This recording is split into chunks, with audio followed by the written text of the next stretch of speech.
ओकर के हमरा कमी नहीं है। राज दरभंगा के दऽ दियौन, ई कागज सब हुनके दियौन। हुनका एहन मंदिर कतेक छै, तैँ वो डिरेक्शन ऊपरों में नहीं करता, ओहो में नहीं करता। पूरा ये मंदिर जे छै से डिग्री भेलैया राज के, जे हमरा सबके अंदर में चलिए से आब राज माने धार्मिक आधार से उग्रतारा के नाम से और राधा कृष्ण के नाम से दूटा मंदिर छै। एकटा मंदिर वहू का छै, दुनू नाम से विजय भेलैया। लेकिन वो हम राज दरभंगा के ट्रस्ट में धर्म भेला छै ने, हमरा सबसे विरोध छै। अच्छा, वो बाहरी जंतर मंतर से महात्मा से बजा कर दुश्मनी मारने छै, बुझलिए, ये हमरा बुझल ई बात। अच्छा, अहाँ तो मान लिया बहुत शिक्षितो छी और मान लिया आब अवस्थो अहाँ के बहुत देखलिए बहुत किछ। ई तंत्र मंत्र के अहाँ मानै छी अपने? हम नहीं मानै छी, हम नहीं मानै छी। लोग कहे छै किछ किछ प्रचलित चलै छै, लेकिन मानै नहीं छै। न सरकार के ठमा मानै छै आ न समाज में छै। किछ किछ मूर्ख आदमी बुझै छै, हम वएह छै। एखन हम सब मधुबनी जिला रहिका प्रखंड स्थित गनवारि गाँव में छी, माँ उग्रतारा के दरबार में। और एहिठामक जे इतिहास जे बहुत पुरान छै और प्राचीन इतिहास वाला मंदिर के लऽ कऽ हम सब लगातार एहि नवरात्रि में अहाँ सबके बीच आबि रहल छी। ताहिमे आइ गनवारि में चलू माँ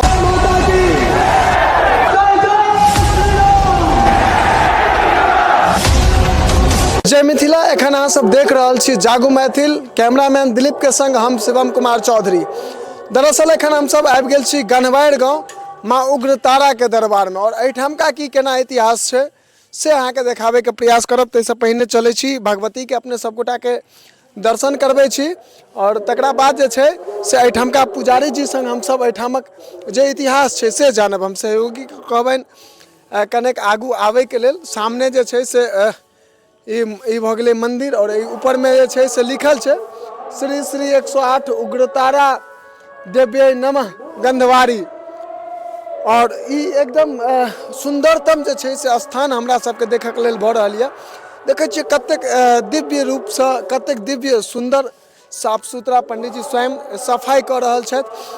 हम सब चाहब जे पहिने अहाँ सबके जे छै से माँ भगवती के दर्शन कराबै छी, और दर्शन करेला के बाद जे छै से तकरा बाद पंडित जी संग हम सब बातचीत करब, और एहिठामक जे इतिहास छै तकरा जे छै से अहाँ सबके सोझा में, अहाँ सबके समक्ष में राखे के प्रयास करब। ई देख रहल छियै ई चारू कात के हम सहयोगी के कहबनि चारू कात देखा दे के लेल। ई मंदिर के जस्ट बगल में राजकृत प्राथमिक कन्या विद्यालय गनवारी छै। ई प्राथमिक कन्या विद्यालय छै गनवारी। और एहिठमा हम सब जे छै से बगल में भैरव बाबा के मंदिर छनि, ई माता रानी के दरबार छनि, दिव्य दरबार छनि। हम सब चलै छी और माँ के दर्शन कराबै छी। लेकिन माँ के दर्शन कराबऽ से पहिने जे छै से अहाँ सबके ई मंदिरक हम सहयोगी के कहबनि जे मंदिरक अहाँ के दृश्य जे छै खूब सुंदर जगह एक बेर देखा देता, कैमरा के पैन कऽ के देखा देता। और तकरा बाद हम सब चलब माँ के दर्शन करब, तकरा बाद पुजारी जी संग। लेकिन एहिठमा देखै छियै ई पूरा स्टील पाइप से जे छै से द्वार के अंदर एबाक पूरा रास्ता घेराव कैल छै। चारू कात गमला छै जेमे फूल सब सेहो रोपल छै। बहुत नीक लागि रहल यऽ। और हम सब चलै छी माँ भगवती के दर्शन कराबै छी अहाँ सब गोटा के। एखन माँ भगवती के अहाँ सब गोटा के दर्शन करा रहल छी। हम सहयोगी के कहबनि कनी कैमरा के पैन कऽ के अहाँ सबके माँ भगवती के दर्शन करा देतैथ। चूँकि बहुत भव्यतम जे छै से दरबार छनि माँ के, और ताहिमे ई सुंदर सन पंडित जी चाहब जे एहि मंदिरक जे इतिहास छै, भगवती के जे इतिहास छै से कने अपने बतेबतौ। बहुत पुराना मंदिर छै के बीच ग्रामीण छथि, गनवारि गाम के ग्रामीण छथि, और हिनका संग हम सब एहि मंदिरक इतिहास जानऽ चाहब जे की केना इतिहास छै। सबसे पहिने तऽ बहुत बहुत स्वागत है यहाँ के। 1934 में 33 में हमारा जन्म हुई, बुझलिए। ओहि तक सब 2 वर्ष 3 वर्ष के बाद तो बच्चा चलो तो नहीं बुझलिए। लेकिन उस समय के पूर्वा जे छले हमारा बाबू या दादा जे कहलखिन, बुझलिए, से बात हम कह रहल छी। ई बाबू वासुदेव सिंह बनबेने रहथिन ई मंदिर के। आ हुनका दूगो पटरानी रहनि, दुनू में बाल बच्चा नहीं भेलनि, दूटा बेटी रहनि। वो बेटी के दुनू के ब्याह कयलनि से सिपाही, बुझलहुँ, जे आदमी नाइट सब आबै छनि। एकटा के नाम, एकटा के छलनि हैं सर गंगानाथ झा, वो 5 भाई छलखिन हैं। वो जमीन ई मंदिर से लऽ कऽ दुनिया जहाँ जब मरि गेलखिन तऽ ई जमीन से लऽ कऽ दुर्गा स्थान से लऽ कऽ ई पूरा तक ई नहीं लेलखिन, क्या तो वही समय में वो चला बड़का, तो हुनकर नाना देलखिन जमीन, नहीं लेलखिन। आ एक जगह सिताई बाबू सनौर मौजे के जमीन देलखिन, गंधवार मौजे में छै, सनौर मौजे उम्हर छै। वो बेच बाच के सबटा चलि गेल अपन खेला पकड़ला। ओकर के हमरा कमी नहीं अछि, अहाँ राज दरभंगा के दऽ दियौन, ई कागज सब हुनके दियौन। हुनका एहन मंदिर कतेक छै, तैँ ओ डिरेक्शन ऊपरो में नहीं करता, ओहो में नहीं करता। ओ राज दरभंगा के दऽ देलखिन। ओ दरभंगा के महाराजा ओहि समय में कनेक एगो पंडित एक दुनिया जहाँ रखने छलाह। लेकिन अब हम सब अनुमान कर रहल छी, सर गंगानाथ झा मरि गेलखिन, बेटा सब पोता सब बूढ़ भऽ गेलखिन, तऽ अब बुझू कि हुनकर बाप के जन्म लेलखिन, ब्याह भेलै, तकर बाद ओ गेलखिन सासुर, तो ई कहिया एलखिन? तऽ अब यह लगे कि 1785 ये नहीं बनल है। अच्छा, लगभग 1785 में ई मंदिर के निर्माण भेल छै, नहीं 1685। 1685 में, माफ करब, जे कहि रहल छथि ताहि अनुसार 1685-80 के आसपास जे छै से मंदिर के निर्माण भेल छै। अच्छा, एकटा चीज के लऽ कऽ बहुत रास हमरा सबके चर्चा चलैए, चूँकि कोनो मंदिर के इतिहास के जखन साझा करे के लेल हमसब जाइ छियै, उजागर करे के लेल, तऽ ओहिठाम के बारे में पहले पता केलहुँ जे लोक मान्यता की छै। हमसब जहन एहि मंदिरक बारे में पता केलहुँ तऽ बहुत आदमी हमरा सबके कहलथि जे भगवती अंकुरित छथिन, बहुत आदमी कहलथि नहीं भगवती प्राण प्रतिष्ठित छथिन। प्राण प्रतिष्ठित ने, हम प्राण प्रतिष्ठित देखलिए ना अंकुर देखलिए ना। अब वो जेना भेल हो से बात करनी कहो, नहीं बुझली बात जी। कोई बड़ा के कहे प्राणो प्रतिष्ठित है, कहे तो हम ई अंकुरी छथिन, बुझलिए बात। जेना वो ठुमका कर लोग कहे छे एना इतिहास पुराना छै, फलना वो गेलखिन, लेकिन एक के कहत एक बात ई। अच्छा, एहि मंदिर के मंदिर लग के पास कतेक अपना जमीन जथा सब छै, मान लिया एकर जमीन ई मंदिर प्रांगण जे छै से करीब करीब 1 बीघा के लगभग में, और बाकी पूरा ये मंदिर जे छै से डिग्री भेलैया राज के, जे हमरा सबके अंदर में चलिए से आब राज माने धर्मे का राज है। एगो तारा के नाम से और राधा कृष्ण के नाम से 2टा मंदिर छै, एकटा मंदिर वहू का छै, तो दुनू नाम से विजय भेलैया। लेकिन वो हम राज दरभंगा के जे ट्रस्ट में धर्म भेला छै ने, हमरा सबसे विरोध छै। अच्छा, वो कहे छै हम ग्रामीण के नहीं देव, बुझलिए, आ ग्रामीण में फूट छै, पंडित जी छै ओहि मंदिर के दोस्त तो आपस में हमरा सबके बदली छै।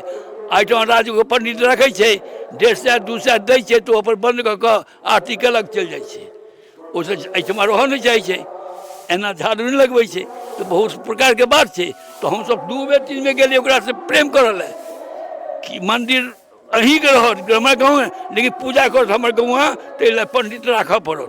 हम सब जेना पंडित कहते तेना हमहूँ चलब, हम सब कहबै तेना चलब, पंडितो जी के चलऽ पड़ता। हाँ, ई नहीं कि ताला बंद करबै पूजा करबै अहाँ भागि जेबै, तहन गाँव के भला से आबै छै, मान्यता जकरा छै बहुत छागर दूर चलै छै, बोलूँ ने हमेशा। आ 10 दिन के बाद काली पूजा में से धूमधाम तेना ओतऽ हेतै तेना होइ छै ओहिठमा। एहि गाँव के लगभग कुल आबादी कतेक हेतै? करीब ई गाँव के मान आबादी छै करीब करीब 5000। अच्छा, 5000 मतलब साधारण एकटा मीडियम गाँव छै, यानी जे हम सब सुनै छलिए जे ई गाँव सब जे छै से छोट गाँव छै, से नहीं 5000 केवल जनसंख्या हमरा गाँव के छै। आ ई सब पटपटा लगा कऽ जे हमरा अथी छै ते लगा कऽ 10-15 हजार छै। यानी फिर गांव में जखन अहुट में एकटा ई मंदिर छै, आ एक जगह बगल में छै से दुर्गा पूजा से होइ छै, यानी 2टा मंदिर छै। ओ तो टेम्पोररी भेले 10 दिन के पूजा। अच्छा, ई असालतन छियै, ई तऽ मान लिअ सब दिन का भेलै, बुझी छै हमर बात। ओ जे भेले से 10 पूजे दिन, एक बार भसान भर तऽ कुछ नहीं।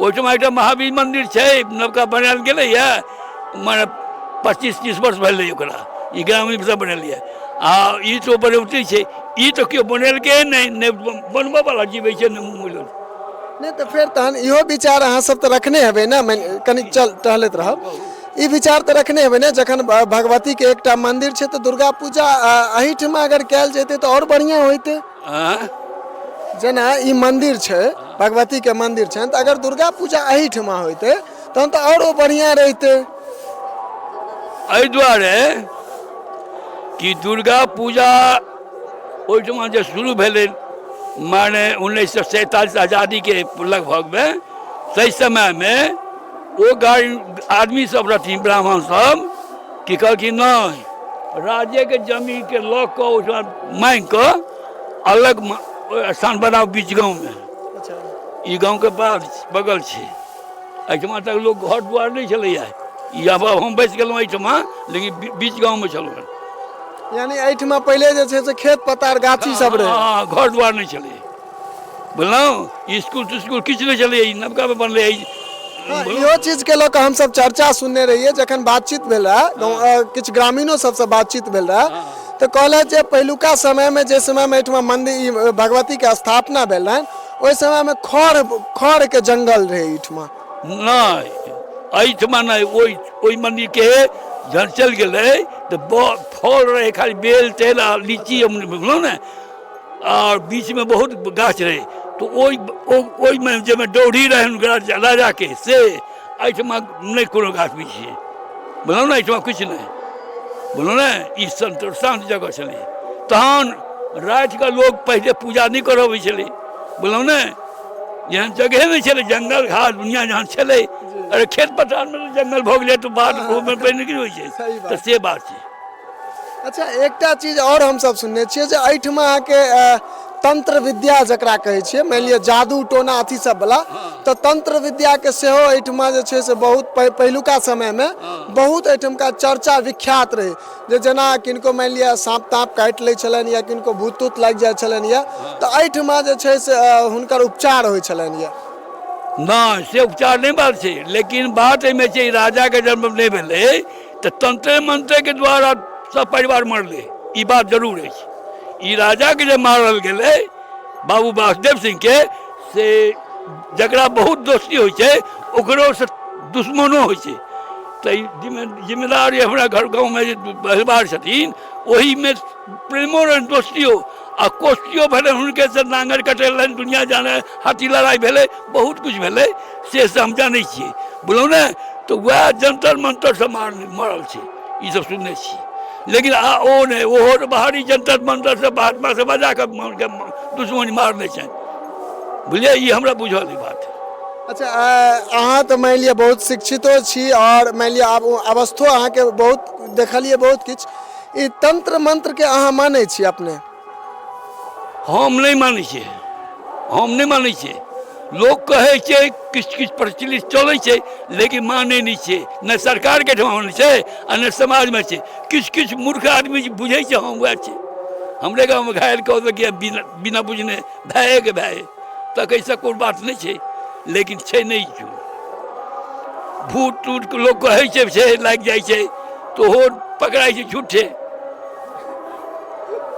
सही बात है मानि लिअ ई सब जे छै से अंधविश्वास छै हालांकि एहि पर में हम सब कोनो टिक्का टिप्पणी एहि दुआरे नहीं करब जे बहुत आदमी एखनो एहि चीज के मानै छथिन लेकिन ई गलत छै ई सब चीज पर में ओ समय छलैया जे समय में एहि सब चीज के प्रधानता देल जाइ छलै किया तऽ नहीं हम एक बात कहै छी हमरा गाँव या हिंदुस्तान में कोनो कोना छै एकटा आसाम में छै बुझलियै ओहो माने हम जब टीवी में देखलिए ओहो झूठा छै आसाम में जे भगवती छली ने वो भगवती के अगल बगल कोई चले एहि प्रकार के अथी तंत्र मंत्र किछु जानै छलिए तो से करे छलिए लेकिन ओहूठमा कहै छै कि छलै अब वो तंत्र मंत्र नहीं छै ने लड़की के लड़का बना दिया बच्चा बना दिया ई करे वो सब नहीं छै वो सब नजरबंद खाली खेलेटा देखे के लेल होइ छै मनोरंजन के लेल एखन हम सब मधुबनी जिला रहिका प्रखंड स्थित गनवारि गाँव में छी माँ उग्रतारा के दरबार में और एहिठामक जे इतिहास जे बहुत पुरान छै और प्राचीन इतिहास वाला मंदिर के लऽ कऽ हमसब लगातार एहि नवरात्रि में अहाँ सबके बीच आबि रहल छी। ताहिमे आइ गनवारि में चलू माँ उग्रतारा के की केना इतिहास छनि ताहि चीज के अहाँ सबके देखेबाक प्रयास केलहुँ। ग्रामीण जे छै से हमरा सबके सबटा चीज बतेला एहि मंदिर के बारे में। बाकी अहाँ सब गोटा सेहो आग्रह करब जे अहाँ के मन में कई प्रकार के बात जे छै से चलि रहल यऽ, अर्थात अहाँ के एहि मंदिरक बारे में की केना जानकारी यऽ से हमरा सबके कमेंट में अवश्य बताउ, ताकि हम सब जे छै से आगामी जे फेर कहियो हमरा सबके मौका हैत तो ओहि चीज के लऽ कऽ सेहो हम सब बातचीत करब। अच्छा, हम सब एखन गनवारि में छलहुँ, आब जेबाक समय भऽ गेल छै तऽ एकटा आग्रह अहाँ सब गोटा से करब जे गोटा अभी वीडियो देख रहल छी अपन मित्र अपन परिवार के संग अपन रिश्तेदार के संग अवश्य साझा करी, वीडियो के शेयर करी और अहाँ के मन में की विचार यऽ से कमेंट में अवश्य बताबी। संग संग एकटा और बात बता दी जे यदि अहूँ सबके गाम में या अगल बगल एहि प्रकारक कोनो ऐतिहासिक मंदिर है तो अहाँ के स्क्रीन पर में हमर नंबर देल है, ओहि नंबर पर में एखने फोन करी। हम सब प्रयास करब बहुत जल्दी ओहि मंदिर के बारे में जे की केना इतिहास छै से सबटा चीज अहाँ सबके बीच राखब।